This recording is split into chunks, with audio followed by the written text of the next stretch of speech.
Hello everyone, welcome back to Kexo study. मैं हूँ वीना। आज हम बात करेंगे बेटा एवरेज वेलोसिटी की। Have you ever wondered how fast something moves in a particular direction? Today we are going to unlock the secret behind it. It is called average velocity. आपको किस तरीके से पता लगता है कितना फास्ट कोई व्हीकल चल रहा है एक पर्टिकुलर डायरेक्शन में? तो इन सब के लिए हम जो पढ़ेंगे आज average velocity. You for a walk, you move forward, you turn back, you change directions, but at the end how do you tell someone how fast you really moved overall? That's what average velocity help us to find out this. What is average velocity? कई बार क्या होता है कि कोई object जो है वो constant velocity से मूव नहीं करती है, ठीक है। स्पीड अप होती है कोई ऑब्जेक्ट, स्लो डाउन होती है और डायरेक्शन चेंज होती है। तो in such cases we talk about average velocity. इतना मैंने आपको लास्ट वीडियो में ही बताया था कि एवरेज वेलोसिटी की हमें नीड तब पड़ती है जब मोशन कैसा हो बेटा, नॉन यूनिफॉर्म मोशन हो। ठीक है, एवरेज वेलोसिटी किसके बराबर है? Total displacement upon total time taken. Average velocity जो है वो ज़ीरो हो सकती है, बट जो एवरेज स्पीड है, एवरेज स्पीड की जो हमने बात करी थी वो कभी भी ज़ीरो नहीं हो सकती। ठीक है, एवरेज वेलोसिटी ज़ीरो हो सकती है। पर अगर ऐसा मोशन है, देखो, if the velocity is changing but at uniform rate, then average velocity will be arithmetic mean of initial and final velocity. इसको मैं अभी आपको क्लियर करती हूँ कि कहना क्या चाह रहा है। अगर वेलोसिटी यूनिफॉर्म रेट से चेंज होती है बेटा, तो एवरेज वेलोसिटी जो है वो हमारी क्या हो जाती है? एवरेज हो जाती है इनिशियल वेलोसिटी का और फाइनल वेलोसिटी का। इसको हम कैसे लिखते हैं? इसी को मैंने यहाँ दूसरे तरीके से लिखा है कि when the motion is uniformly accelerated. ठीक है, वही बात है जो पहले वाली डेफिनेशन में थी कि if the velocity is changing but at uniform rate, चाहे आप ये बोलो या यूनिफॉर्मली एक्सलरेटेड बोलो उस मोशन को। तो मैंने क्या बोला है? एवरेज वेलोसिटी जो है वो एवरेज है इनिशियल वेलोसिटी का और फाइनल वेलोसिटी का। ये इनिशियल, ये फाइनल, इनिशियल और फाइनल का एवरेज है। मीन्स इसे 2 से आप डिवाइड करो, जैसे मैथ्स में अर्थमेटिक मीन निकालते हो। ठीक है, बात समझने की है यहाँ की यूनिफॉर्म एक्सलरेटेड मोशन किसे कहते हैं। Uniform acceleration means the object's velocity is increasing or decreasing by the same amount in every equal interval of time। कि ऑब्जेक्ट का जो वेलोसिटी है वो या तो बढ़े या घटे सेम अमाउंट से हर इक्वल इंटरवल ऑफ टाइम में। कैसे? जैसे एग्जांपल लिया, if a car increases its speed by 5 metre per second every second, ठीक है, like from 0 to 5 and then to 10 then to 15। अगर एक कार जो है वो हर सेकंड में उसकी स्पीड किससे बढ़ रही है? 5 मीटर पर सेकंड से। पहले जो स्पीड हुई वो 0 से 5 हुई 1 सेकंड में, फिर कहाँ पहुंची? अगले सेकंड में 10 पर पहुंच गई वो स्पीड। 5 मीटर पर सेकंड से बढ़ गई ना, हर 1 सेकंड में स्पीड बढ़े 5 मीटर पर सेकंड से। ठीक है, कि पहले 1 सेकंड में उसने कवर किया 5 मीटर, फिर अगले 1 सेकंड में उसने कितना कवर किया? 10 मीटर और डिस्टेंस, और अगले 1 सेकंड में कितना डिस्टेंस कवर किया? 15 मीटर। तो स्पीड क्या हो गई? पहले 1 सेकंड में 5, फिर अगले 1 सेकंड में कितनी हो गई? 10 मीटर पर सेकंड, फिर अगले 1 सेकंड में कितनी हो गई? नेक्स्ट में 15 मीटर पर सेकंड। तो हर सेकंड के अंदर 5 से क्या कर रही है? इंक्रीज कर रही है। ठीक है, इसे बोलते हैं यूनिफॉर्म एक्सलरेटेड मोशन। चाहे तो इंक्रीज हो, जैसे यहाँ इंक्रीज हो रही है, या फिर डिक्रीज हो। Clear? When the acceleration is uniform, here the acceleration is uniform because it is changing at constant rate से चेंज हो रही है। और जब ये मोशन यूनिफॉर्मली एक्सलरेटेड होगा तो एक दो चीज़ें ध्यान रखेंगे कि वेलोसिटी एक तो कांस्टेंट रेट से चेंज होगी, कांस्टेंट रेट से चेंज होगी वेलोसिटी। और दूसरी बात मैं क्या बोल रही हूँ कि ऑब्जेक्ट जो है, object moves in a straight line, no change in direction. क्यों बोला ऐसे? यहाँ देखते हैं, यूनिफॉर्मली एक्सलरेटेड मीन्स कि velocity is changing at constant rate. Second क्या है कि ऑब्जेक्ट जो है वो स्ट्रेट लाइन में मूव करे, नो चेंज इन डायरेक्शन। ठीक है, इसको हम बोलते हैं यूनिफॉर्मली एक्सलरेटेड मोशन। एग्जाम्पल है जैसे a car speeding up while turning a corner. अगर एक कार अपनी डायरेक्शन चेंज करनी है तो वो क्या स्पीड पकड़ लेती है. The car is changing its speed and also changing its direction. This is not uniformly accelerated motion. क्योंकि हमने यूनिफॉर्मली एक्सलरेटेड मोशन में क्या पढ़ा है, हमने पढ़ा है कि वेलोसिटी किससे चेंज होगी, कांस्टेंट रेट से. ठीक है, चाहे वो इंक्रीज हो या डिक्रीज हो. अब हम कुछ न्यूमेरिकल्स देखते हैं. हमारा फर्स्ट न्यूमेरिकल है, Usha swims in a 90 meter long pool. She covers 180 meter in 1 minute by swimming from one end to other end back along the same straight path. Pool तो 90 मीटर लंबा है और वो 1 मिनट में 180 मीटर कवर कर देती है, एक एंड से दूसरे एंड में जाने में और वापस आने में. मतलब 90 मीटर लंबा है तो जाने में भी 90 और आने में भी 90. आना जाना उसका कितने में हो रहा है, स्विम कर रही है 1 मिनट में. एवरेज स्पीड बताओ और एवरेज वेलोसिटी. टोटल डिस्टेंस जो उसने 1 मिनट में कवर किया वो कितना कर रही है, 180 मीटर. अब यहाँ से स्विम करा उसने 1 एंड से, सेकंड पे इधर पहुंची मान लो बी पर और वापस आ गई बी से ए पर, तो डिस्प्लेसमेंट तो हो गई बेटे 0. एवरेज स्पीड क्या होती है, total distance upon total time. 180 metre हो गया टोटल डिस्टेंस, 90 ऐसे और 90 ऐसे. 1 मिनट है, अब ये तो मीटर में है, ये मिनट में. यहाँ इसको किस में कर ले हम कन्वर्ट, सेकंड में. मिनट से सेकंड में जाएंगे तो 60 से मल्टीप्लाई. अब ये कितना आ गया, 3 मीटर पर सेकंड. तो हमारी क्या आ गई, स्पीड. बात करें अगर हम एवरेज वेलोसिटी की तो क्या होती है, डिस्प्लेसमेंट अपॉन टाइम.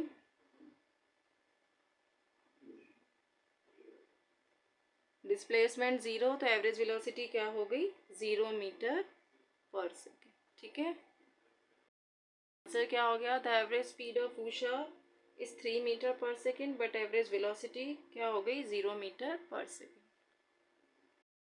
Numerical है, the odometer of a car reads 2000 kilometer at the start of a trip and 2400 kilometer at the end of the trip. If the trip took 8 hours, calculate the average speed of car in kilometer per hour and meter per second. एक car का जो odometer है उसकी reading कितनी दिखा रहा है, जब ट्रिप स्टार्ट हुआ तब 2000 किलोमीटर था और जब एंड हुआ तो 2400 किलोमीटर. इट मीन्स डिस्टेंस कितना कवर हुआ, उसका डिस्टेंस कवर हुआ 400 किलोमीटर. ठीक है, अब ट्रिप को ये डिस्टेंस कवर करने में 8 घंटे लगे, उस कार को ये डिस्टेंस कवर करने में 8 घंटे लगे. तो आप एवरेज स्पीड बताओ कार की किलोमीटर पर आवर में और मीटर पर सेकेंड में. एवरेज स्पीड क्या होगी, total distance upon total time. Distance कितना कवर किया कार ने, distance covered by car 2400 minus 2000 कितना आ गया, ये आया 400 किलोमीटर. ठीक है, तो एवरेज स्पीड क्या आ गई यहाँ पर, 400 किलोमीटर डिस्टेंस, टाइम है 8 आवर्स, ये आ गई 50 किलोमीटर पर आवर. ये तो आ गई एवरेज स्पीड. ठीक है, इसको मैं अगर मीटर पर सेकंड में कन्वर्ट करूँ तो कैसे करेंगे, मैंने आपको बताया था किलोमीटर से मीटर पर सेकंड में जाने के लिए क्या करते हैं, इसको इस तरीके से लिखते हैं. 50 को बड़े से छोटे में जाना है ना तो न्यूमरेटर में छोटा, 5/18. अब इसको सॉल्व कर लो आप, 2 9 18, ये आया 25. ठीक है, इधर आया 125/9. इसको आप डिवाइड करना, जो भी आएगा वो आपका आंसर होगा. क्लियर है, जब हमें किलोमीटर पर आवर से जाना है तो मीटर पर सेकंड में करने के लिए 5/18 से मल्टीप्लाई होता है. ये मैंने लास्ट वीडियो में आपको समझाया था. ये हमारा आंसर आएगा, डिवाइड करके जो भी है वो एवरेज स्पीड आ जाएगी. अगर ऐसे पूछ लिया जाए आपसे, what does the odometer of an automobile measure, odometer क्या मेजर करता है, तो it measures the distance travelled by the vehicle. It measures the distance travelled by the vehicle.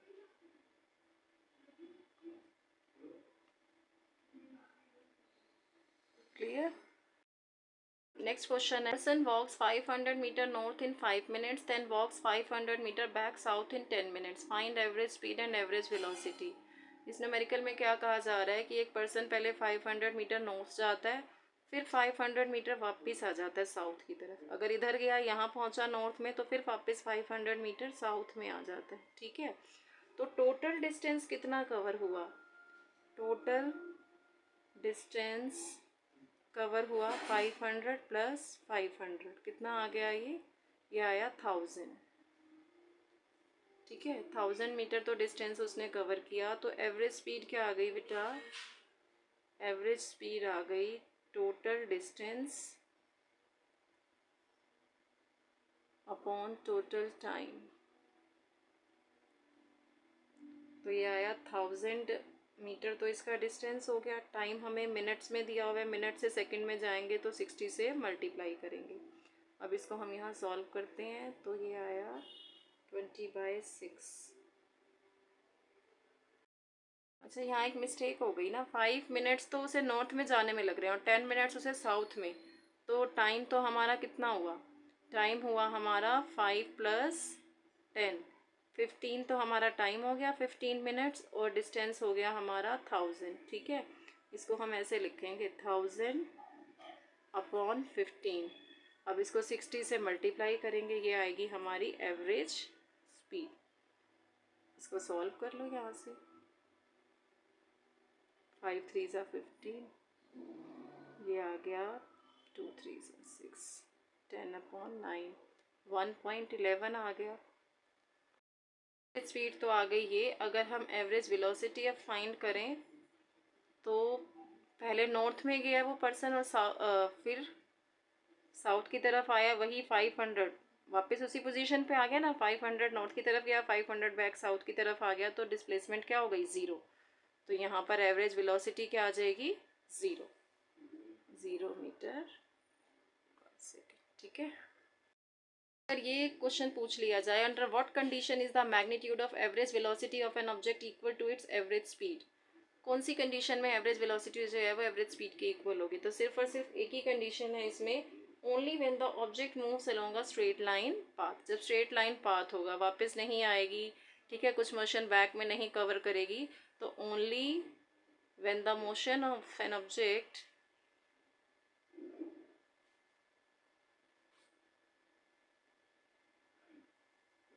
along a straight line path। ठीक है,